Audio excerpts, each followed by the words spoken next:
suddenly know whether those fine gentlemen are like Democrats or Republicans. I just want to sit back, put in my headphones, and be stress-free.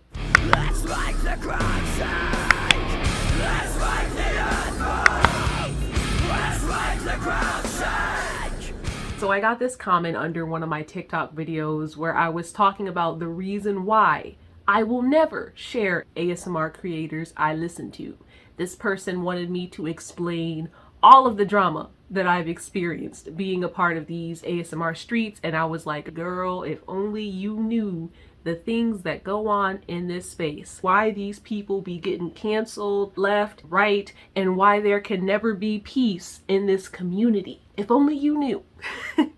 And at that point I was like, you know what, let me just make a YouTube video about this. I've been in the ASMR trenches for a while. It is kind of a fascinating topic. So this is going to be a video about the major pitfalls I see ASMR creators fall into. I'm not going to be mentioning creator names specifically, just in case y'all still listen to these people. I'm not judging you if you still listen to problematic people. I got a few under my belt that I still listen to too. This is a no judgment zone. This is for people who absorb ASMR content, creators, all of the above. Everybody can partake in this video. Let's start by talking about what type of ASMR I'm talking about. Here is the Google definition of ASMR, okay? This is the definition for those who know me well, especially on TikTok. I'm not talking about traditional ASMR. I'm talking about the saucy ASMR, okay? The ASMR that kind of makes you tingle a bit, that kind of makes you stay in your room and never come out.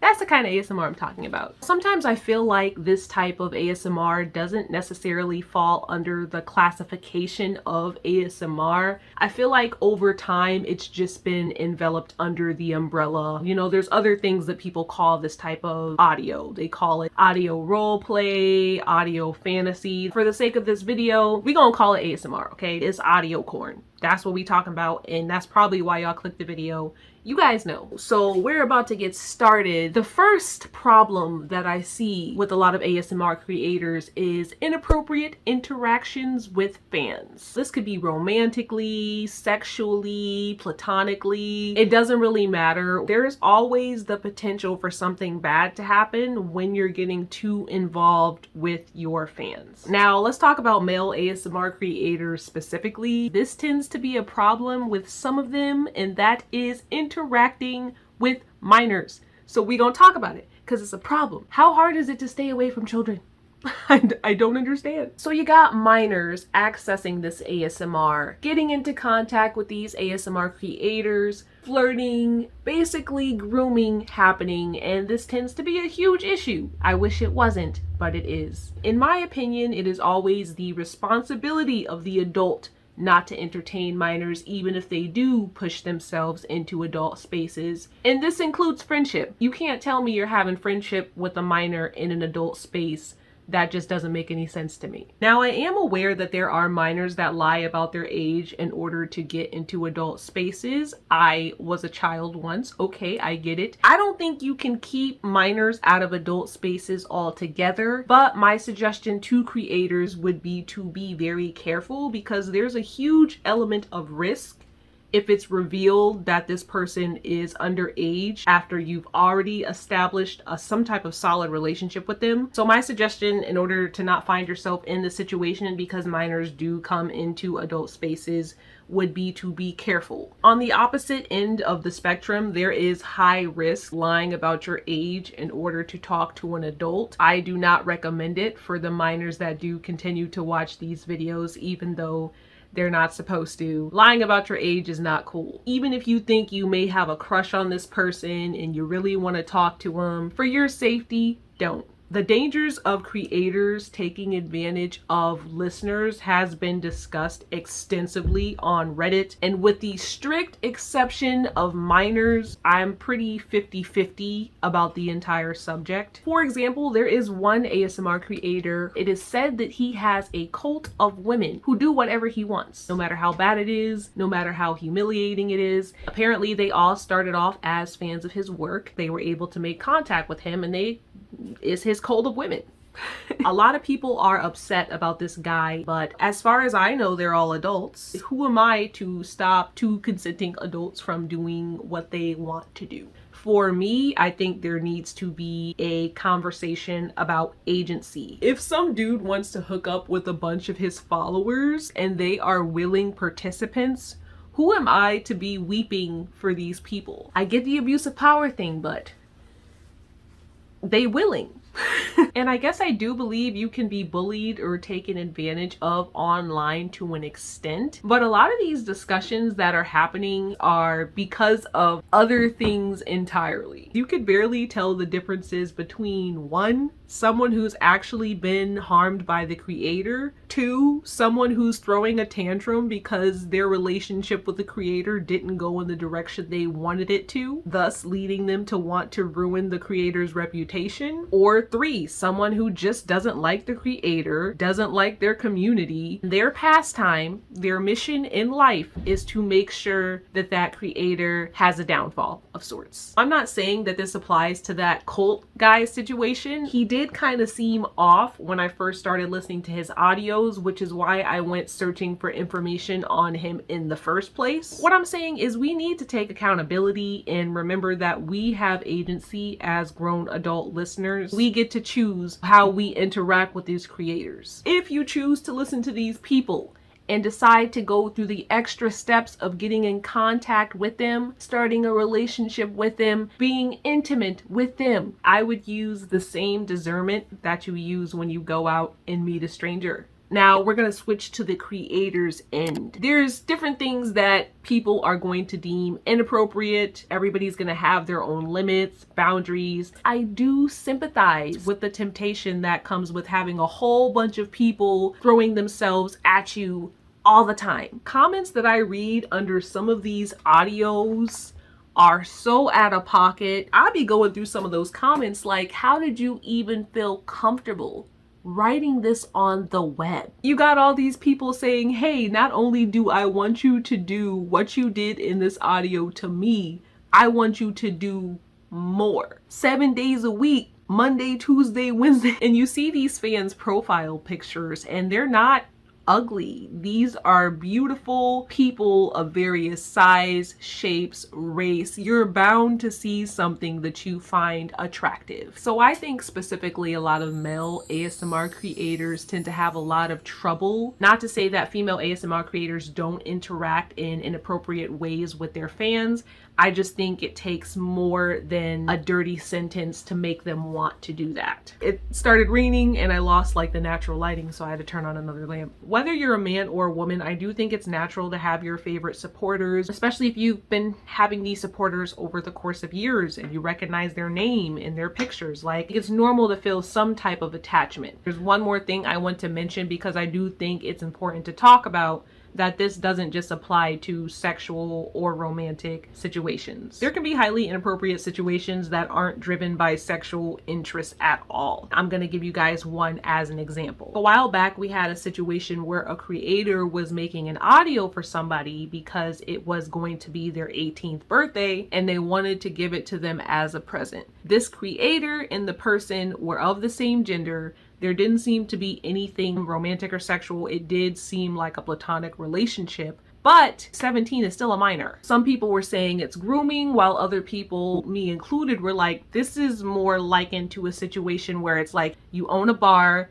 and you let a 20-year-old into the bar to drink. We felt like it was more similar to that than a situation where the creator's trying to get something sexual out of this person. Of course, there was way more to this story, but at the end of the day, it was a completely avoidable situation that was completely unnecessary and could have been avoided. Now we're on to the second downfall of ASMR creators, and that is the inability to maintain the space that you create. Sometimes creators get so big that they want to create a space where their fans can chat freely amongst each other, where they can chat freely with fans. This is a terrible idea. I hate to say it because I love community. I think it's beautiful. I'm in the process of making a Discord right now for the very purpose of building community. But for NSFW creators, there seems to be so many issues that happen when they decide to do this. There have been situations where folks are attacking each other to get the creators' attention, moderators abusing their authority, the creators showing blatant forms of favoritism towards certain people, along with other isms and phobias. And mind you, all of this drama is enhanced because there's a whole bunch of sexual tension and sexual competition. When these problems arise, it's expected for the creator to swoop in and calm the drama, to speak out and break everything up. I have two assumptions about what happens to creators when they get into chaotic messes. One, they strongly feel like it's none of their business. It's not their job to babysit. It's their job to make audios, so they just don't get involved and say nothing. Or two, they're not necessarily good at handling conflict, so when they do come out and say something, it splits the community into people who think their response was okay and people who think their response was in poor taste, which results in their reputation declining. As a creator of any type of content, you're going to be expected to govern the space that you create. I'm sure there are ASMR creators that are running very tranquil spaces, but sometimes things can pop off. Lack of patience, displays of not really caring, or just deciding to leave things to mods can result in a lot of ASMR creators losing lots of fans. I'm of the belief that people can barely govern themselves. How do you expect an average person to govern hundreds, if not thousands, of people over the internet? It just doesn't make any sense to me. It sounds like an energy suck. That's what it sounds like. And I don't subscribe to the idea that one person should be responsible for all of the people that like whatever they're making. It's a gateway to depression, loss of focus. Ultimately, it's going to extinguish your passion. And that's why I think a lot of NSFW ASMR creators need to be extremely careful when they decide to go out and make these spaces that aren't necessarily related to their audios. If I were in an ASMR creator's shoes and I wanted to make a space similar to Discord, I would be very straightforward and firm about what involves me and what doesn't involve me. Which brings us to the last two problems. They're going to be a little bit quicker than the other two problems because I think they're kind of avoidable. Number 3 is kink shaming and policing content. I think kink shaming and policing content in this space can be a silent destroyer of ASMR creators' creativity. It really stunts the growth of their audios, their imagination, because they're always wondering, is it okay to make this? Is this too far? Will people get mad at me? As if this person isn't clicking the button to listen to the audio and can't stop it whenever they feel like it. I don't know why people choose to sit down, listen to something for half an hour, then go down to the comments, scroll past all of the comments saying the audio is the best thing they've ever heard in their life, and they decide to talk about how awful, disgusting, repulsive the audio that they completed was. Oh, the audio is too scary, too much, too extreme.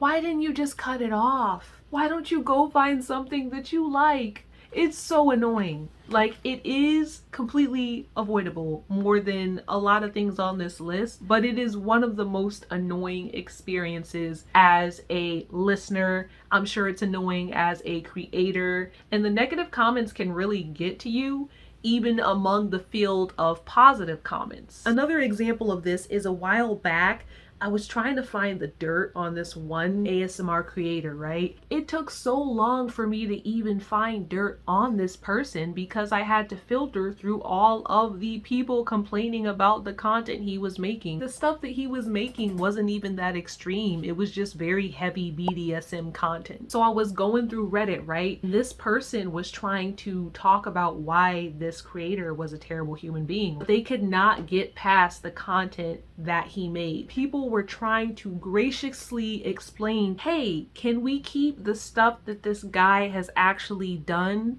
and the nature of his content separate? Not only are there other people out here who make the same type of content, there are actually listeners who enjoy listening to it, and you're making them feel really, really bad about themselves for liking what they like when they haven't harmed anybody. Not surprising, this Redditor went on a spiel about how people shouldn't even be enjoying that type of content to begin with. That's the problem. That's why this dude is dysfunctional, and anybody who enjoys that type of stuff is super dysfunctional. dysfunctional. In the end, that person ended up taking away from the larger message that they were trying to spread in the first place. None of their words about how bad this guy was mattered, because you got the whole community pissed off and upset because you're kink shaming them. Humans make comparisons and patterns in their brain. The urge to diagnose yourself and try to compare what you think are healthy interests with someone else who you feel doesn't have healthy interests. I get it, but at the end of the day, if what you are consuming is interfering with your life in a destructive manner, maybe you need to seek help. But if all you're doing is putting on a pair of headphones and indulging from time to time,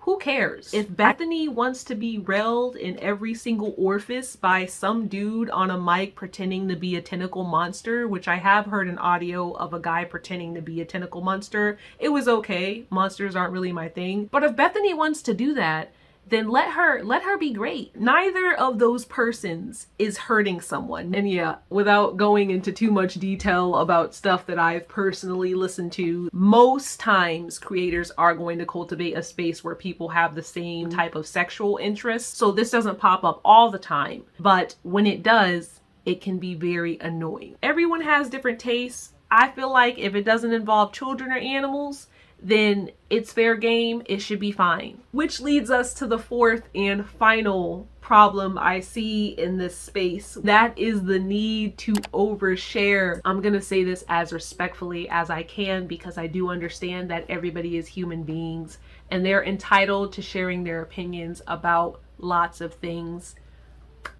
I am not paying you to share your political stance. That's not why I give you money. That's not why I subscribe to you, put in my little card number and like listen to your audio.